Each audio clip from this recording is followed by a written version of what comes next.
ఓం అవినయమపనయ విష్ణు దమయ మనశ్శమయ విషయ మృగతృష్ణ భూతదయాం విస్తారయ తారయ సంసార సాగరతః. ఈరోజు శ్రీమద్ భాగవతం 11వ స్కంధంలోని అవధూత యొక్క 24 గురువుల గురించి చూద్దాం. 4 నెలలుగా భాగవత ఆణిముత్యాలు ఒక్కొక్కటి చూస్తున్నాం. అన్నీ ఒకచోట క్లుప్తంగా చదివితే బాగుంటుందన్న ఉద్దేశంతో ఈరోజు అది శ్రీకృష్ణుడు లీలావసానం చేయబోతున్న సమయం.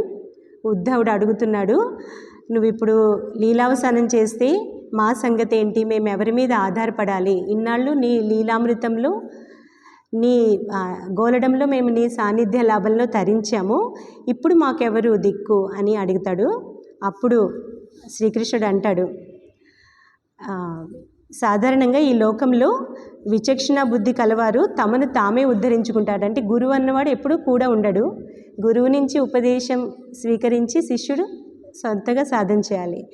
కనుక విచక్షణ బుద్ధి కలవారు ఏం చేస్తారు, విషయ వాసనల ప్రభావం నుండి తమను తామే ఉద్ధరించుకుంటారు.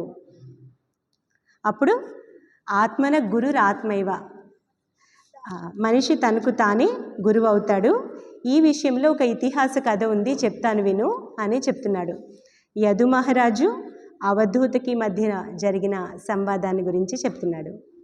అవధూత అంటే బ్రహ్మజ్ఞానాన్ని పొంది భూమి మీద స్వేచ్ఛగా తిరిగేవారు.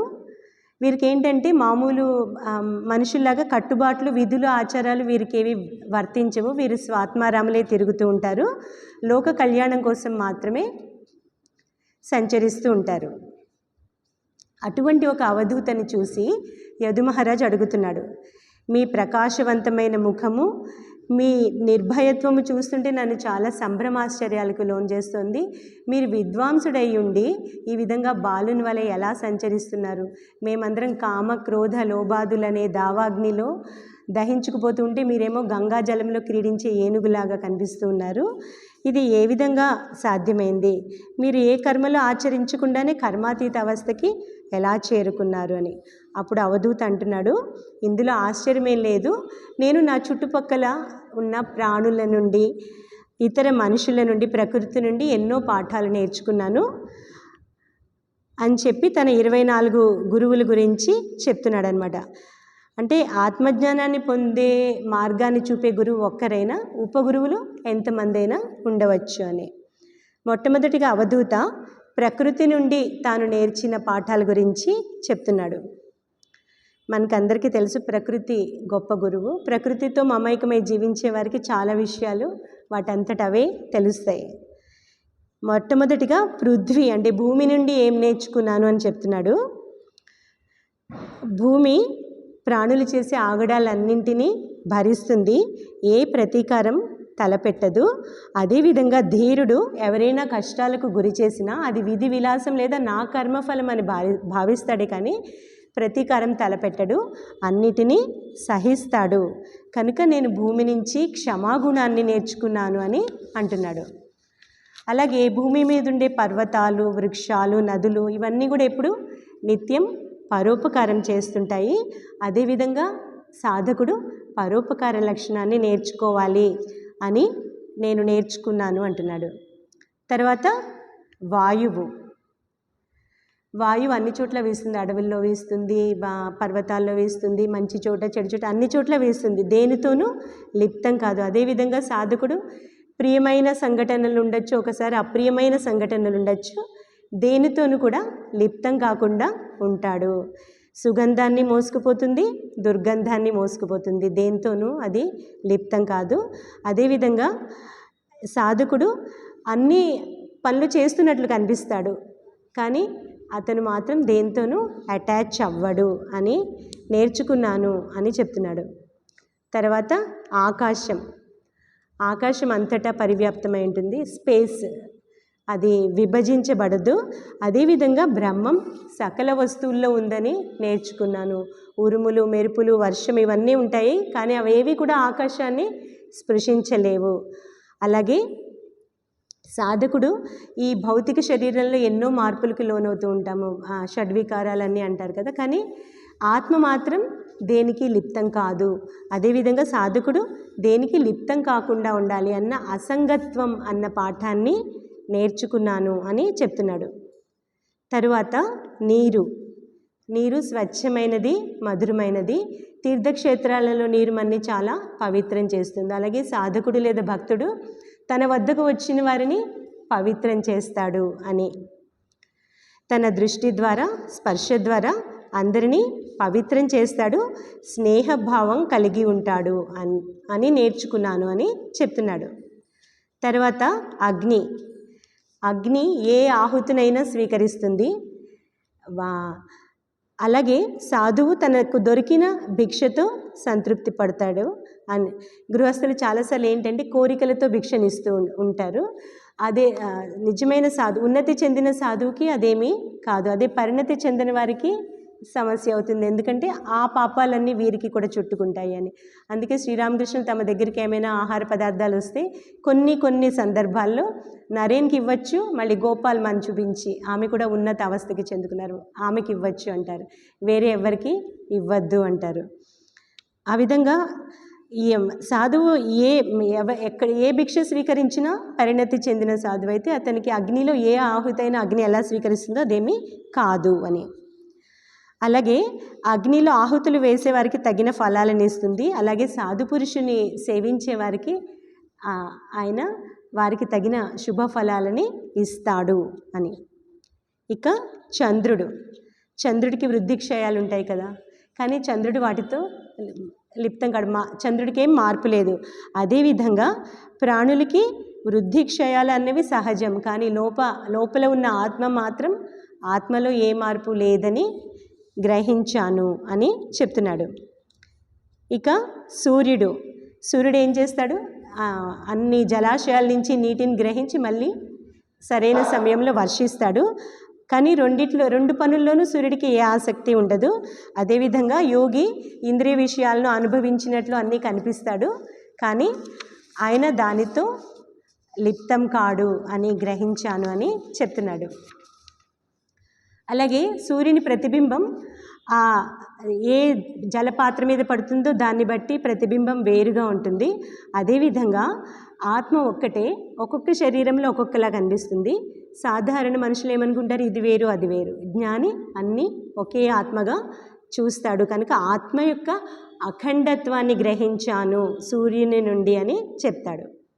ఇక సముద్రం, ఈ సాధకునికి సముద్రానికి ఎంతో అవినాభావ సంబంధం ఉన్నట్లు అనిపిస్తుంది. చక్కటి విశేషణలు ఉపయోగిస్తున్నారు ఇక్కడ. ముని ప్రసన్న గంభీరో దుర్విగాహ్యో దురత్యయ. స్థిమితంగా ఉంటాడు, ప్రశాంతంగా ప్రసన్నంగా ఉంటాడు. మళ్ళీ గంభీరో, చాలా గంభీరంగా ఉంటాడు. అలానే ప్రసన్నంగా ఉంటాడు కానీ లోపల మాత్రం చాలా గంభీరంగా ఉంటాడు. దుర్విగాహ్యో, అతని మనసులోని లోతులు ఇతరులకు చిక్కవు. అతడు ఇలాంటి వాడు అని పైకి చూడడానికి సామాన్యంగా కనిపించిన ఆయన లోపలుండే లోతులు ఎవరికి చిక్కవు. ఎందుకంటే శ్రీరామకృష్ణులు కూడా చెప్తారు, మీ ఆధ్యాత్మిక భావాలను మీలోనే ఉంచుకోండి, ఎవరికి ప్రకటించొద్దు అని చెప్పేవారు. చెప్తే అవి లైట్ అయిపోతాయి. అలాగే సాధువులు కానీ సాధకులు కానీ వారి ఆధ్యాత్మిక భావాల్ని పైకి చెప్పుకోరు. దురత్యయ, అతన్ని ఎవరు అధిగమించలేరు. మంచివాడు కదా అని మనం బుట్టలు వేసుకుని మన పబ్బం గడుపుకుందాం అనుకుంటే అంత సహజంగా సాగదు. అతడు ఎవరిని తన నియంత్రణలో ఉంచుకోడు, అతడు ఎవరి నియంత్రణలోకి వెళ్ళడు. అలాగే అనంతపారో, అపరిమితమైన జ్ఞానం కలవాడు. అక్షోభ్య, కామక్రోధాలనే లోపలి శత్రువులకు కానీ అప్రియమైన పరిస్థితులకి దేనికి కూడా చలించడు. అక్షోభ్యమానం అంటారు కదా, దేనికి చలించడు. అలా చలించకుండా ఉండాలి సాధకుడు అని నేర్చుకున్నాను అని చెప్తున్నాడు. ఇంకా ఒక చక్కటి విశేషణం ఉంది. సముద్రంలో ఎప్పుడు నదుల్లోంచి నీరు వచ్చి చేరుతూ ఉంటుంది, కానీ ఎప్పుడు సముద్రం పొంగిపోదు. అలాగే సూర్యుడు సముద్ర జలాన్ని శుష్కింపజేస్తాడు, కానీ ఎప్పుడు సముద్రం ఎండిపోదు. అలాగే జీవితంలో కష్టాలు వస్తూ ఉంటాయి, సుఖాలు వస్తూ ఉంటాయి. సాధకుడు కష్టాల్లో కుంగిపోయి సుఖాల్లో పొంగిపోడు, ఎప్పుడు సంతోషంగా ఒకేలాగా. ఎందుకంటే నారాయణ పరో మునిహి, అతడు నారాయణ చింత చేస్తూ ఉంటాడు కనుక సముద్రంలాగా ఒకేలాగా ఉంటాడు అని నేర్చుకున్నాను అని చెప్తున్నాడు. ఈ విధంగా మనం గ్రూప్ లాగా గుర్తుపెట్టుకోవడం ఈజీ అని చెప్పాను. ఇప్పుడు ప్రకృతిలో అవి నేర్చుకున్నాం, సూర్యుడు, చంద్రుడు, నీరు, అగ్ని. ఆ తర్వాత మన పంచేంద్రియాలను సూచించేది ఒకటి చూద్దాం.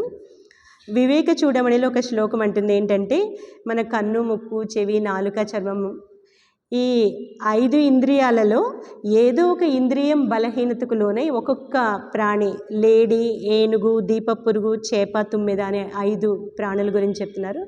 ఇవి ఒక్కొక్క ఇంద్రియం యొక్క బలహీనతకు లోనై మరణిస్తాయి.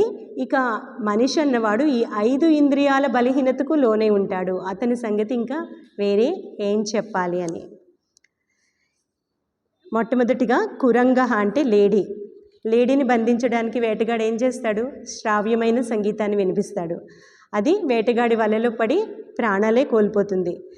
కనుక సాధకుడు ఈ శ్రవణేంద్రియ విషయంలో చాలా జాగ్రత్త వహించాలి అని. మనం భజన కీర్తనలు, భగవద్ విషయాలు వింటూ ఉంటే ఏమవుతుంది? భగవంతుని పట్ల మనస్సు ఆకర్షితమవుతుంది. లేకపోతే మనం సినిమా పాటలు అయితే చెడు విషయాలు వింటూ ఉంటే అదేవిధంగా ఆ సంస్కారాలు మనలో బలమైపోతాయి.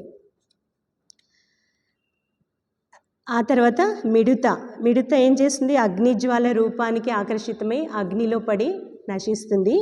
అలాగే పురుషుడైతే స్త్రీ రూపానికి, స్త్రీ అయితే పురుష రూపానికి ఆసక్తులై వాళ్ళు వినాశాన్ని కొని తెచ్చుకుంటారు.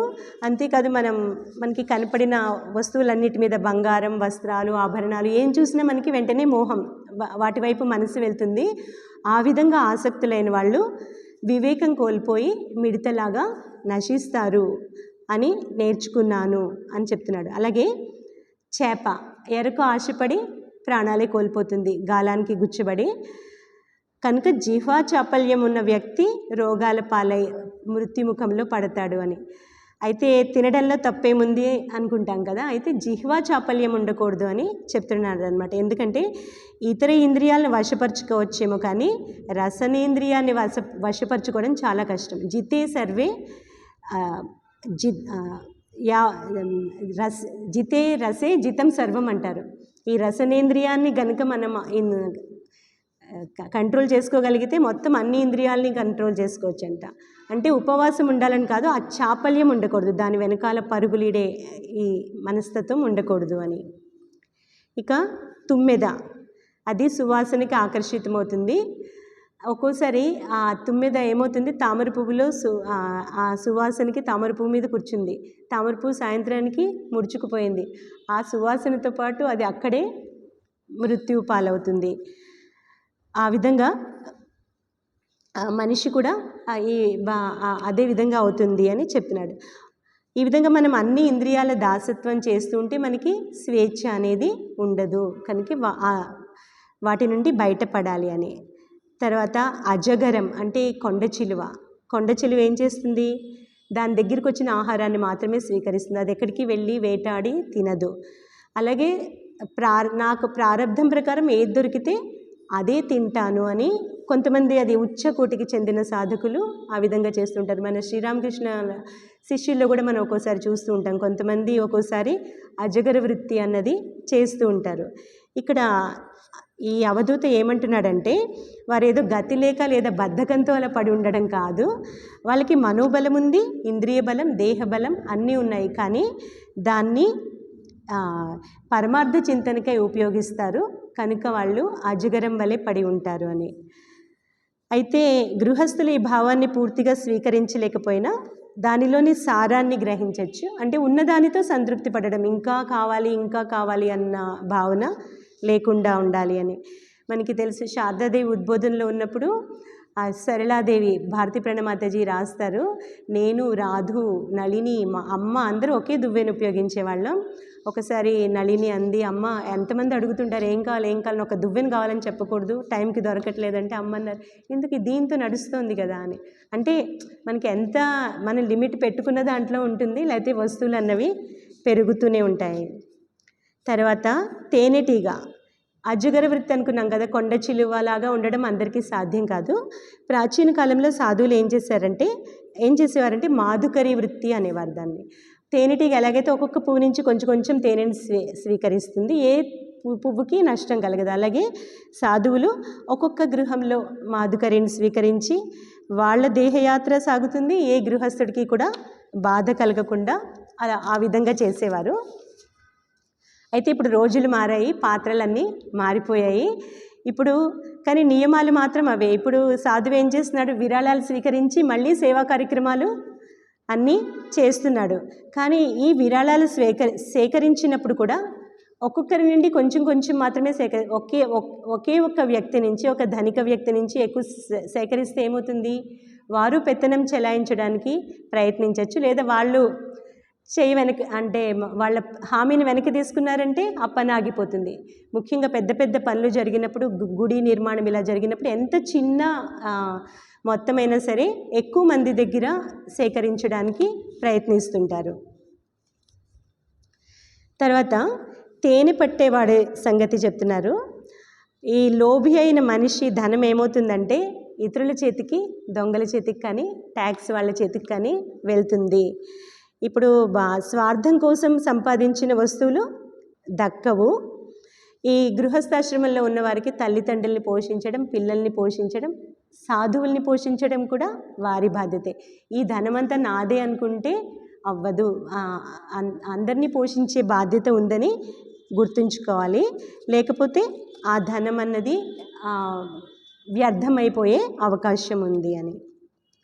తర్వాత పాము, ముని లక్షణాలు ఎలా ఉంటాయంటే అంటున్నారు, ఏకచరి, ఒంటరిగా జీవించడానికి ఇష్టపడతాడు, గుంపులో ఉండడానికి ఇష్టం ఉండదు. అనికేత, ప్రత్యేక నివాసం అంటూ ఏది ఉండదు, నిర్జన ప్రదేశంలో గుహలో ఉంటాడు, మితభాషి అయి ఉంటాడు, అతని ఉనికి ఎవరికి తెలియకుండా ఉంటాడు. అంటే ఈ శరీరం అనిత్యమైనది, ఎన్నాళ్ళు ఉంటుంది, దీనికోసం మళ్ళీ ఒక ఇల్లు కట్టుకొని అంత సమయం వృధా చేయాల్సిన పని లేదు అన్న భావం. భగవంతుడే నిజమైన నివాసం అన్నప్పుడు ఆ నివాసం దొరికితే మనకి వేరే నివాసాల అవసరం లేదు అని. పూర్వకాలంలో ఇల్లు కట్టుకున్న ఏం చేసేవారు, దేవుని ఇల్లు, దేవుడి పేరు మీద ఇంటిని రాసిచ్చేవారు. ఈ భూమి నుంచి మనం ఏమీ తీసుకెళ్ళలేము కాబట్టి ఆ ఇంటిపై ఎక్కువ మమకారం పెంచుకోవడం వృధా అని. సన్యాసికి ప్రపంచమంతా ఇల్లే అని. ఈ కాలంలో సన్యాసులు కూడా ఆశ్రమాల్లో అంతా ఉన్న స్థలంతో మమకారం పెంచుకోరు. బెంగళూరులో త్యాగేశానంద మహారాజ్ అని ఉండేవారు. వారిని ఒకసారి ఎవరో అడిగారు, కొత్తగా వచ్చిన భక్తుడు అడిగాడు, ఏం స్వామి, గదిలోకి వచ్చి ఆశ్చర్యపోయాడు, ఓ మీరు మంచం మీద పడుకుంటారా, మీ గదిలో కూడా కుర్చీలు ఉన్నాయే, మీకు కూడా ఫోన్ ఉందా, ఓ మీరు కాఫీ తాగుతున్నారా, ఓహో అయితే మాకు మీకు తేడా ఏంటి, నాకు అస్సలు అర్థం కావట్లేదు అంటే ఆయన ఒకే ఒక మాటలో అన్నారు, ఇప్పుడే నాకు టెలిగ్రామ్ వచ్చిందనుకో, my dear Tyageshananda you are posted to such and such a place. అప్పుడు ఏం చేస్తాను నేను, నా దగ్గరున్న చిన్న సంచిలో నా బట్టలు పెట్టుకుని వెంటనే వెళ్ళిపోతాను. అదే నువ్వు చేయగలవా ఇప్పుడు ఈ పని అని, అంటే ఆ డిటాచ్మెంట్ అన్నది కావాలి అని అర్థం ఇక్కడ. అప్పుడు ఎక్కడికి వెళ్ళినా, వేరే స్థలానికి వెళ్ళినా అది కూడా నా స్థలమే అన్న భావన కలగాలి. ఇప్పుడు ఈవెన్ ప్రమోషన్స్, ట్రాన్స్ఫర్స్ ఇవన్నీ ఉంటూ ఉంటాయి కదా గృహస్థులకి కూడా. అలాంటప్పుడు ఇప్పుడు ఇక్కడ మన ఇల్లు కట్టుకున్న, మా ఇల్లుని కట్టుకుని వెళ్ళలేకపోతే అప్పుడు కష్టమే అవుతుంది. తర్వాత గద్ద ఏం నేర్పిస్తుంది, ఏ వస్తువుని సేకరించకూడదు అని. శ్రీరామకృష్ణులు చెప్తారు కదా, గద్ద నోట్లో మాంసం ముక్కుంది, కాకులు చుట్టూ కావు కావు కావుమని వెనకబడుతూనే ఉన్నది, తినలేకపోతుంది, ఎగురుతూనే ఉంది, అలాగే గడుస్తుంది. అప్పుడు ఏం చేసింది, చివరికి అది మాంసం ముక్కని కింద పడేసింది, అప్పుడు కాకులన్నీ వెళ్ళిపోయాయి. కనుక మనం కూడా అలా ఏమవుతుంది, ఇష్టమైన వస్తువుల్ని సమకూర్చుకోవడానికి ఆరాటపడుతూ ఉంటాం, సమకూర్చుకోలేకపోతాం, అయినా మనసు దాని మీద ఉంటుంది, అప్పుడు అశాంతికి గురవుతుంది అని. మనం బజార్కి వెళ్ళగానే ఏదో ఒకటి కొనాలనిపిస్తుంది, అవసరమా కాదా అని కొంచెం ఆలోచించాలి. మనకి తెలుసు కదా, మొన్న మధ్య సుధామూర్తి గారు 30 ఏళ్ళు అయింది నేను చీర కొని, అంటే చీరలు ఉంటాయి చాలానే, కానీ మనం ఇంకా నింపుతూ ఉంటారు చాలామందిగా. కనుక ఎన్ని పెరుగుతాయో అన్ని వస్తువుల్ని భద్రపరుచుకునేందుకు కూడా సమయం వ్యర్థమవుతుంది. కనుక అపరిగ్రహంలో ఎంతో సుఖం ఉంది అని చెప్తారనమాట. తర్వాత కపోతం అంటే పావురం. మనకి ఎవరి మీదైనా అతి ప్రేమ లేదా అతి సాన్నిహిత్యం పెట్టుకుంటే ఆ పావురంలాగా చాలా బాధను అనుభవించాల్సి వస్తుంది అని ఈ అవధూత చెప్తున్నాడు. మనం ఈ భూమిలో పుట్టేది ఒక్కళ్ళమే, తిరిగి వెళ్ళేది ఒక్కళ్ళమే. కానీ ఈ జన్మలో ఎందరితోనూ అనుబంధాలు ఏర్పడతాయి. మళ్ళీ వచ్చే జన్మలో వీళ్ళందరూ మారిపోతారు, సెట్ మొత్తం మారిపోతారు. కానీ ఈలోపు ఈ అనుబంధాలతో మనము కష్టాలను అనుభవించేది ఎక్కువ. ఈ అనుబంధాలతో అతి ప్రేమ అనర్థానికి దారితీస్తుందని ఒక పావురం కథ చెప్తున్నాడు. ఒక పావురం చెట్టుపై గూడు కట్టుకొని తన ఆడపావురంతో చాలా ఆనందంగా నివసిస్తూ ఉంది. ఒకసారి ఏమైంది, పావురం గూట్లో గుడ్లు పెట్టింది ఆడపావురం. చిన్న చిన్న పిల్లలు వచ్చాయి, అవి ఎంతో ముద్దు గొలుపుతూ ఉన్నాయి. ఎప్పుడు ఫ్యామిలీ పెరిగేటప్పటికి ఏమవుతుంది, ఇంకా సంపాదన ఎక్కువ కావాల్సి వస్తుంది. అవి ఆహారం తేవడానికి అటు ఇటు వెళ్ళాల్సి వస్తుంది. ఆ విధంగా ఒకసారి వెళ్ళి ఆహారం దొరక్క లేట్ అయ్యేటప్పటికి ఇక్కడ ఏమైంది, వేటగాడు వచ్చి ఆ పక్షి పిల్లల్ని పట్టేసుకున్నాడు. అప్పుడు ఆడపావురం చూసి ఎంతో బాధతో విలువిల్లాడిపోయి, నా పిల్లలు లేకుండా నేను బతకలేను అని చెప్పి అది వలలో దానంతట అదే పడిపోతుంది. మగపావురం వచ్చి, ఈ ఖాళీ గూట్లో నేను ఏం సంతోషిస్తాను, వాళ్ళతో పాటు స్వర్గానికి వెళ్ళిన పర్లేదు. ఆ పావురం కూడా పడిపోతుంది. వేటగాడికి ఏముంది, ఎంతో ఆనందంగా అన్ని పావురాలని తీసుకొని ఇంటికి వెళ్ళిపోతాడు. అప్పుడు అవధూత అంటున్నాడు, ఈ విషయలోలుడైన కుటుంబ పోషణలో తలమునకలై ఈ అనుబంధం కారణంగా ఈ కపోతంలాగా నశిస్తాడు. ఎందుకంటే ఈ మానవ జన్మలో మాత్రమే ముక్తి ద్వారాలు తెరుచుకుంటాయి. దాన్ని ఆ ప్రయత్నంలో ఉపయోగించకుండా అనుబంధాల్లో బాగా పెనవేసుకుని ఉంటే అప్పుడు దుఃఖం అన్నది తప్పదు అని చెప్తున్నాడు. అంటే గుడ్డి ప్రేమ ఉండకూడదు. భగవద్గీతలో శ్రీకృష్ణుడు చెప్తాడు, ఆసక్తి రణభిష్వంగ పుత్రధార గృహాదిషు. పుత్రధార గృహాది విషయాల్లో క్లింగింగ్ ఉండకూడదు, ప్రేమ ఒకే, ఆసక్తి అన్నది ఉండకూడదు అని. ఏంటంటే మనము కుటుంబంలో అందరినీ విముక్తి మార్గం వైపు తీసుకెళ్ళగలిగితే పర్వాలేదు, అంతేకాని ఒకళ్ళ కోసం ఒకళ్ళు. ఇప్పుడు చాలామంది ఈ కాలంలో గుడ్డి ప్రేమతో జంటలు చాలామంది ఆత్మహత్య చేసుకోవడం కూడా అందరికీ దుఃఖాన్ని కలిగిస్తూ ఉంటారు. కాబట్టి గుడ్డి ప్రేమ అన్నది మంచిది కాదు అని చెప్తాడు. తర్వాత పింగళ అనే ఒక స్త్రీ వద్ద నేర్చుకున్న పాఠం. ఆమె ఒక వేశ్య, సౌందర్యాన్ని అమ్ముకునే డబ్బు సంపాదించింది. ఎంత డబ్బున్నా చాలేదు. ఒకరోజు రాత్రి ఎవ్వరూ దొరక్క ఆమెకి అయినా ఆమె లోపల ఆశ పెరుగుతూనేది. ఒక్కరోజు పోతే నాకు ఎంత డబ్బు వేస్ట్ అయిపోతుంది అని అలా వేచి చూసి చివరికి ఆమెకి నేను ఇలాగా ఈ పనిలో ఈ జీవితాన్ని నేను వృధా చేసుకున్నాను అని చెప్పి ఎప్పుడైతే ఆ రియలైజేషన్ కలిగిందో వెంటనే మనసులో ఒక సుఖం కలిగిందట. అప్పుడు ఆ వైరాగ్యంలో పశ్చాత్తాపం అనే అగ్నిలో ఆమె పాపాలన్నీ కూడా భస్మమైపోయాయి. అప్పుడు ఆమె అనుకుంది, నేను ఈ విదేహ నగరంలో అందరూ భగవద్భక్తులే, నేను ఒక్కదాన్ని నా జీవితాన్ని ఈ విధంగా పాడు చేసుకున్నాను. ఎవరికైతే భగవంతుడికి ఇవ్వాల్సిన శరీరాన్ని, మనసుని నేను వృధా చేసుకున్నాను, ఇక నేను ఈ విధంగా చెయ్యను, ఈ నిమిషం నుండి నేను భగవంతునే స్మరిస్తాను అని అనుకుందంట. అంటే ఈ పింగళ నుండి నేనేం నేర్చుకున్నాను అని చెప్తున్నాడు. దురాశ అన్నది దుఃఖాల పాలు చేస్తుంది. ఆశ ఓకే, దురాశ మాత్రం మనిషిని దుఃఖాల పాలు చేస్తుంది అని. ఎప్పుడైతే ఆమె ఆశ వదులుకుందో అప్పుడే ఆమెకి సుఖం లభించింది. ఆశ ఉన్నంతకాలం సుఖం లభించలేదు. ఇక్కడ మరొక సూక్ష్మమైన విషయం, ఎంతో చక్కటి విషయం ఏంటంటే ఆమె కష్టాల్లో భగవంతుని హస్తం చూసింది. ఆమె ఎప్పుడైతే ఈ విధంగా దురాశ కలిగి ఆ తర్వాత తనకి ఎప్పుడైతే వైరాగ్యం కలిగిందో అప్పుడు అనుకుంది, నాకు ఈ వైరాగ్యం భగవంతుని దయ వల్ల కలిగింది. నేను ఇన్నాళ్ళు ఈ దురాశతో ఉన్నాను, భగవంతుని దయ వల్ల నాకు వైరాగ్యం కలిగింది కాబట్టి నేను ఈ అవకాశాన్ని ఉపయోగించుకుంటాను అని ఎప్పుడైతే అనుకుందో ఆమె జీవితం పూర్తిగా మారిపోయింది. అలాగే మనం కష్టాల్లో అది భగవంతుని ఇచ్చే ప్రకారం జరుగుతుంది అనుకున్నప్పుడు శరణాగతి భావం వస్తుంది. అప్పుడు ప్రతికూల పరిస్థితులు కూడా మారిపోయి మనకి అనుకూలంగా మారిపోతాయి. తర్వాత ఇంకొక స్త్రీని చూసి ఏం నేర్చుకున్నాడో అవధూత చెప్తున్నాడు. ఒక కన్య, ఇంట్లో అమ్మాయి ఒక్కతే ఉంది. అయితే ఒక్కతే ఉన్నప్పుడు ఎవరో అతిథులు వచ్చారు. అతిథులు వస్తే ఇంట్లో బియ్యం లేవు, వారిది పేద కుటుంబం. ధాన్యం దంచి బియ్యం చేసి వండాల్సి వచ్చింది. అప్పుడు ఆమె ధాన్యం దంచుతూ ఉంది, చేతికి వేసుకున్న గాజులు సవ్వడి చేస్తున్నాయి. అప్పుడు ఆమె అనుకుంది, ఇప్పుడు ఈ గాజుల చప్పుడు వింటే వారికి తెలిసిపోతుంది మన ఇంట్లో బియ్యం కూడా లేవు, ధాన్యం దంచి మరి బియ్యం చేయాల్సి వస్తుంది అని.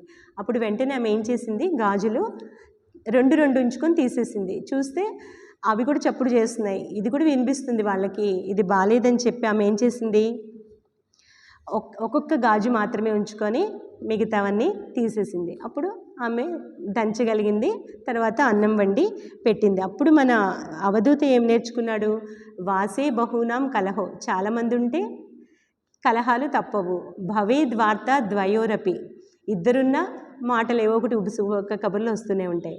ఏక ఏవ చరేత్ తస్మాత్ కుమార్యా ఇవ కంకణః, ఆ కుమారి ఒక్క గాజుతో సుఖం ఎలా పొందిందో అలాగే నేను ఒక్కడు ఉంటే సాధకుడికి చాలా సుఖం. అంటే ఈ మన శ్రీరామకృష్ణులు కూడా చెప్పారు కదా, ఏకాంతవాసం అన్నది ఈ ఆధ్యాత్మిక జీవితంలో తప్పనిసరి అని. అయితే ఈ ఏకాంతం ఒంటరితనం రెండు ఒకేలా కనిపిస్తాయి. ఒక దాంట్లో ఉంది ఏకాంతంలో ఆనందం ఉంటే, ఒంటరితనంలో నిరాశ నిస్పృహ ఉంటాయి. ఏకాంతం మనం ఇష్టంతో కోరి తెచ్చుకున్నది, ఒంటరితనం అన్నది కష్టంతో మన కాళ్ళకి పెనవేసుకున్నది ఒంటరితనం అవుతుంది. ఒంటరితనంలో ఎలా ఉంటుందంటే ఒకసారి మనుషులు పక్కనే ఉంటారు, అంటే సత్సంబంధాలు లేకపోతే అది కూడా ఒంటరితనంలానే అనిపిస్తుంది ఒక్కోసారి కొన్ని ఇళ్లల్లో. కనుక ఈ ఒంటరితనానికి ఈ ఏకాంతానికి తేడా ఉంది. ఈ ఏకాంతం మీద మక్కువ పెరిగినప్పుడే మనకి ఈ ఆధ్యాత్మిక జీవితం అన్నది ప్రారంభమవుతుంది. అయితే ఒక్కరు ఉంటే సరిపోదు, మనస్సు నిశ్చలం అవ్వాలి. ఎప్పుడైతే చెరువు నీటిలో నిశ్చలంగా ఉంటుంది అప్పుడు ఏమవుతుంది, అడుగు భాగం కనిపిస్తుంది. అదేవిధంగా మనస్సు ఏకాంతంలో ఉండి నిశ్చలమైనప్పుడు మనలో ఉన్న చెడు మంచి రెండు కనిపిస్తాయి. అప్పుడు మనమేంటో మనకి తెలుస్తుంది, అందరిలో ఉంటే తెలవదు. అయితే ఈ ఏకాంతాన్ని ఎలా పొందాలి అంటే శ్రీరామకృష్ణులు వనే మొనే కోనే అన్నారు. అంటే వీలైతే ఎవ్వరు లేని ప్రదేశాలకి వెళ్ళడానికి ప్రయత్నించండి, లేకపోతే ఇంట్లోనే ఒక మూల కూర్చొని ఏకాంతంగా జప ధ్యానాలు చేసుకోండి. రెండు అవ్వలేదనుకో మనసులోనే ఒక మూల,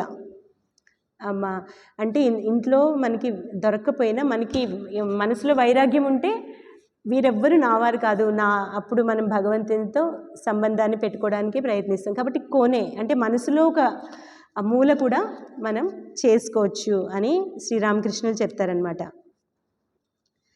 ఆ తర్వాత అవధూత ఒక పసి పాపని గురువుగా చేసుకున్నది చెప్తున్నాడు. ఆ ఒక పసి పాప చిరునవ్వు చూడగానే అవధూత హృదయం పులకించిపోయిందట. ఆయన అంటున్నాడు, ఆహా పాప ఏమాత్రం చింత లేకుండా తనలో తాను ఆనందిస్తోంది, నేను ఇలాగే ఆత్మానందాన్ని అనుభవిస్తాను అంటున్నాడు. ఈ పాపకి మానం అపమానం అనే ద్వంద్వాలు ఏమీ లేవు. అలాగే ఎవరు అవమానించినా నాకు ఎవరు అవమానించినా నేను నష్టపోయేది ఏం లేదు, నన్ను ఎవరు గౌరవించినా నాకు పెద్ద ఒదిగేది ఏం లేదు.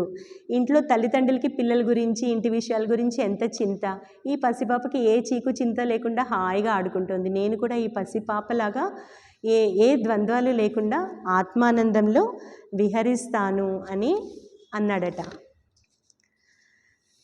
ఇక 1-2 ఉన్నాయి, అది చెప్పి ముగిస్తాను. కీటకం మనకి తెలుసు, భ్రమరం ఒక పురుగుని తీసుకొచ్చి గోడ రంధ్రంలో పెట్టి జుమ్మని నాదం చేస్తూ ఉండి అందులో ఉన్న కీటకం ఈ భ్రమరాన్ని భయంతో కానీ భ్రమరాన్నే తలుచుకొని ఏమవుతుంది, చివరికి భ్రమర రూపాన్ని పొందుతుంది. అదేవిధంగా మానవుడు ఎప్పుడు పరమాత్మని చింతిస్తే పరమాత్మ రూపాన్ని పొందుతాడు. ఏ భావంతో మనం పూజిస్తామో ఆ భావాన్ని, ఆ రూపాన్ని, ఆ స్వభావాన్ని పొందుతాము. భగవంతుని ధ్యానిస్తే భగవంతుని పొందుతాం, అదే ఇది కావాలి అది కావాలని ధ్యానిస్తే వాటిని పొందుతామన్నమాట. కనుక కీటకం నుంచి నేను ఏ ప్రాణి అయినా ప్రేమతో కానీ ద్వేషంతో కానీ నిశ్చయాత్మిక బుద్ధితో ఏ వస్తువుపై మనస్సు ఏకాగ్ర చేస్తుందో ఆ స్వరూపమే లభిస్తుంది అని నేర్చాను అని చెప్తున్నాడు. తర్వాత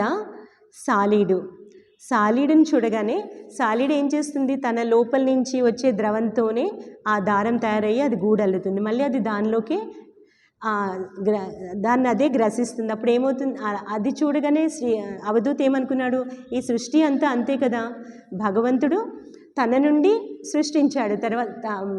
తర్వాత మన ఉపనిషత్తులు తత్ సృష్ట్వా తదేవ ఆనుప్రావిశత్ అంటారు. అంటే సృష్టించి భగవంతుడు అందరిలోనూ ఎంటర్ అయ్యాడనమాట. అంటే సృష్టిలో అంతా భగవంతుడు ఉన్నాడు. మళ్ళీ సృష్టి అంతా అంతమయ్యేది భగవంతునిలో. ఆ విషయాన్ని నేను గ్రహించాను అని చెప్తున్నాడు. ఈ 24 గురువులు అయ్యాక బోనస్గా ఇంకొక గురువు ఎవరంటే మన అవధూతకి ఆయన అంటున్నాడు, ఈ శరీరం కూడా నా శరీరమే నాకు చాలా పాఠాలు నేర్పింది. ఏంటి, పుడుతుంది చేస్తుంది, ఏమి ఎంతో అనిత్యం, కానీ దీని పోషణలో సమయం అంతా పోతుంది కదా. ఈ జన్మజన్మల దుఃఖం నాకు చాలా వివేకం వైరాగ్యం నేర్పింది. ఆయన అది చివరి జన్మ అయింది. అందుకని ఆయన అంతా ఆలోచిస్తే ఏముంది, ఎన్ని జన్మలు ఎత్తాను, ఏముంది ఈ శరీరంలో, ఇది నాకు వివేకం వైరాగ్యం నేర్పింది. తర్వాత ఏం నేర్పిందంటే, ఈ ఎన్ని జన్మలు ఎత్తినా మానవ జన్మలో మాత్రమే భగవత్ సాక్షాత్కారం పొందగలం అని నాకు ఈ శరీరం నేర్పుతోంది. ఒక చక్కటి శ్లోకంలో అంటున్నాడు, భగవంతుడు రకరకాల సృష్టిలో ఈ మృగాలని, జీవ జంతువులని, కీటకాలని ఎన్నో సృష్టించాడు. ఎన్నో సృష్టించిన తైస్తైరతుష్ట హృదయ, ఆయనకి సంతృప్తి కలగలేదు. ఎంతో సృష్టి చేసినా సంతృప్తి కలగలేదు. ఎప్పుడు కలిగింది, మనుజం విధాయ, మనిషిని సృష్టించాక బ్రహ్మావలోక దిశనం ముదమాప దేవ, ఈ మనిషిని సృష్టించగానే అవును ఈ మనిషి మళ్ళీ నన్ను తెలుసుకోగలుగుతాడు, ఆత్మతత్వాన్ని గ్రహించగలుగుతాడని చెప్పి చివరకు భగవంతుడు సంతృప్తుడయ్యాడంట. కనుక ఈ మనిషిలో మాత్రమే ఈ బుద్ధి బలం ఉంది. ఏ ప్రాణిలో ఏ జంతువులో లేని బుద్ధి బలం మనిషిలోనే ఉంది అని గ్రహించాను. అప్పుడు ఏం చేయాలి, మరొక చక్కటి శ్లోకం అక్కడ వస్తుంది, లబ్ధ్వా సుదుర్లభమిదం బహు సంభవాంతే, ఈ సుదుర్లభమైన మనుష్య జన్మని బహు సంభవాంతే, చాలా చాలా జన్మల తర్వాత నాకు ఇది లభించింది. లభించిన తర్వాత ఏంటది, మానుష్యం, మనుష్య జన్మ. అది ఎలాంటిది, అర్థదం, ఎంతో మీనింగ్ఫుల్, ఎంతో అర్థవంతమైనది. అనిత్యమపి, అనిత్యమైన కూడా అర్థవంతమైనది. అప్పుడు ఏం చేస్తారు, ధీరాహ తూర్ణం యతేత, వారు ఏమీ సమయాన్ని నష్టం చేయకుండా ప్రయత్నిస్తారు. దేనికోసం, న పతేత్ అనుమృత్యు యావత్, మృత్యు శరీరాన్ని గ్రసించే ముందు వాళ్ళు దేనికోసం ప్రయత్నిస్తారు, నిశ్రేయసాయ, నిశ్రేయస్సు కోసం, మోక్షం కోసం ప్రయత్నిస్తారు. ఎందుకంటే విషయ ఖలు సర్వతస్యాత్, ఎన్నో జన్మలను ఎత్తాను, అన్ని జన్మల్లోనూ విషయభోగాలు ఉన్నాయి, అక్కడ అంతా అయిపోయింది, అక్కడ ప్రయారిటీ అదే. ఇప్పుడు మనుష్య జన్మలో ప్రయారిటీ వేరేగా ఉంది, నేను దాన్నే పట్టుకుని ఎందుకు మళ్ళీ ఆ భోగాల వెనక ఎందుకు వెళ్ళాలి. జంతువుల శరీరాల్లో తిండి నిద్ర ఈ భోగాలకే ప్రాధాన్యత ఉంది, మనిషిని పుట్టి కూడా దానికి ప్రాధాన్యతనివ్వడంలో మీనింగ్ లేదు. కనుక మన ప్రయారిటీ మారాలి అని, మనం దేనికి ప్రాధాన్యతనివ్వాలి, మనకి దివ్యత్వం ఉంది, మనలో ఉన్న దివ్యత్వాన్ని వెలికి తెచ్చే విషయంలో ప్రాధాన్యతనివ్వాలి అని నేర్చుకున్నాను అని. అప్పుడే మనకి ఈ ఆధ్యాత్మిక జీవనం అన్నది ప్రారంభమవుతుంది. ఎప్పుడైతే దాన్ని గ్రహిస్తామో అప్పుడే ప్రారంభమవుతుంది. ఈ విధంగా ఈ 24 గురువుల గురించి, తన శరీరం తనకి నేర్పిన పాఠాలను గురించి అవధూత చెప్పాడు. అప్పుడు యదు మహారాజ్ ఎంతో సంతోషంగా ఆయన్ని సన్మానించి, ఆయన కూడా అనుబంధాల నుంచి విముక్తుడయ్యాడు అని చెప్పి అక్కడ ఆ అంశం ముగుస్తుంది. కనుక మనం అంటే మనకి ఎదురుకుండా ఎప్పుడైతే నీరుని చూడగానే మనకు అది గుర్తు రావాలి, సముద్రాన్ని చూడగానే ఆహా ఈ విధంగా సముద్రంలాగా ప్రశాంతంగా ఉండాలి, అక్షోభ్యం ఏమీ చలించకుండా ఉండాలి, అలా ఒక్కొక్కటి చూడగానే ఒక్కొక్కటి మనకి గుర్తు వస్తూ ఉంటే అది మనకి సాధన అవుతుంది. ఓం అసతో మా సద్గమయ తమసో మా జ్యోతిర్గమయ మృత్యోర్మా అమృతంగమయ. ఓం శాంతి శాంతి శాంతి. హరి ఓం తత్సత్.